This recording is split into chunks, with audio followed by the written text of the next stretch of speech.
During the Second World War, Allied special units, Britain's Commandos and SAS, America's OSS, and the agents of the SOE were trained to fight in silence. Their missions were short, violent, and often carried out in darkness. When stealth was everything, even a pistol could be too loud.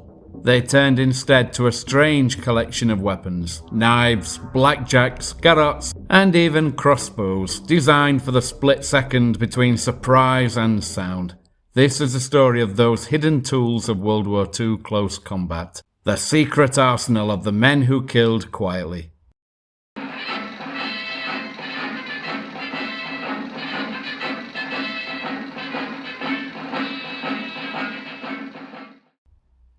Knives of the Silent War. The most iconic blade of the Allied Special Forces was the Fairbairn Sykes fighting knife. Designed in 1941 by William E. Fairbairn and Eric A. Sykes, veterans of the Shanghai Municipal Police, it became the signature weapon of the Commandos, SAS, SOE, and later the American OSS. Its narrow, double-edged blade was built for fast thrusts in confined spaces, while the slim handle gave a firm grip, even with wet or gloved hands.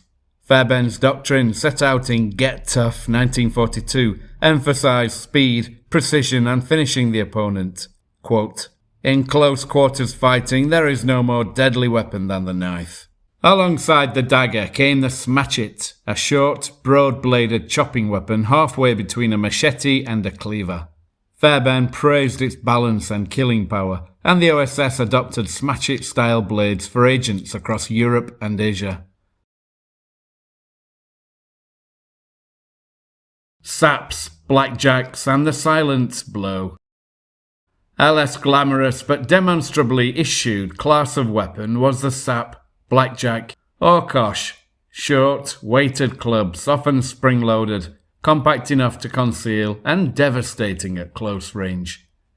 Unlike Fairbairn's manuals, which focus on knife and unarmed techniques and do not instruct on coshes, wartime procurement and museum records show these blunt implements were distributed to agents and operatives. The Secret Agent's Handbook of Special Devices and Tricks, an SOE catalogue later reprinted by the National Archives, lists spring coshes among covert tools. Production records indicate substantial manufacture in the United States.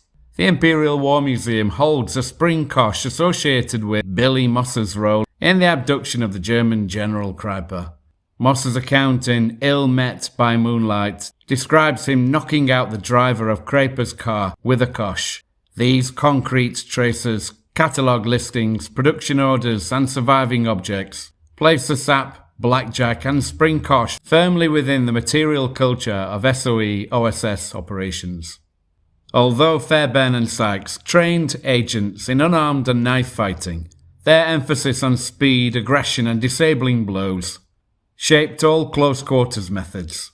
As stated, Fairbairn himself did not formally teach the cosh. The use of blunt impact weapons appears to have been an operational adaptation taught or practiced alongside his techniques rather than part of his published manuals.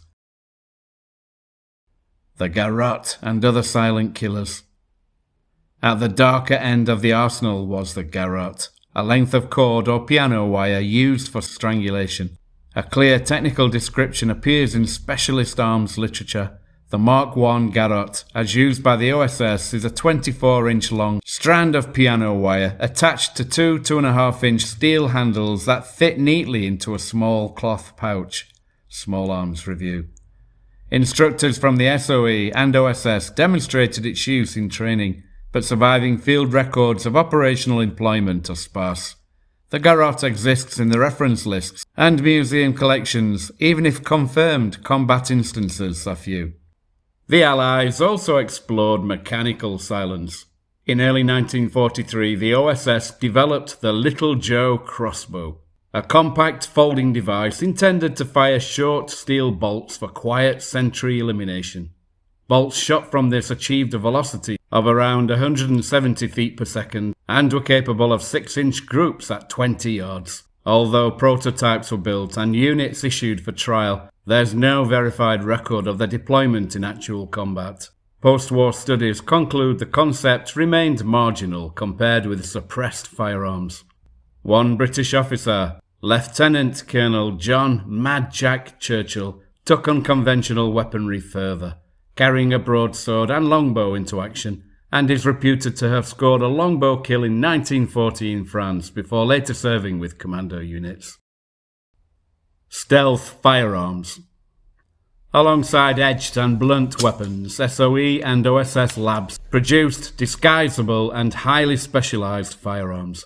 Suppressed guns such as the Welrod and Delisle carbine, miniature guns hidden in everyday items, and single-shot devices designed for absolute quiet. The Welrod, developed by SOE's Station 9 in 1942, featured an integral suppressor and bolt-action trigger and saw service not only with British and American agents, but also with resistance movements across occupied Europe, notably the French Maquis and the Danish resistance, being delivered by airdrop for assassinations and sentry elimination.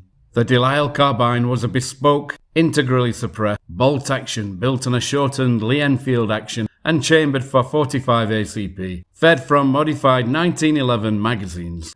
Extremely quiet with subsonic rounds and a large baffle suppressor, it was produced in very small numbers and used mainly by the Commandos, though it also saw limited use by the SOE and other special units for sentry elimination, night raids and sabotage. Weapons of stealth and necessity. These tools were born of necessity. In the commando raids on Norway, Crete and France, or in the jungles of Burma. Silence was often the only protection. A single gunshot could end an operation before it began. So men relied on weapons that struck fast and left no echo. A Fairbairn Sykes dagger for the kill, a sap for the knockout, a garrotte for the sentry, a Welrod pistol for an attempted silent shot. Improvised and brutal, they were perfectly adapted to the realities of covert war. Conclusion. These were the weapons hardly shown in newsreels, the instruments of an unseen struggle fought at arm's length.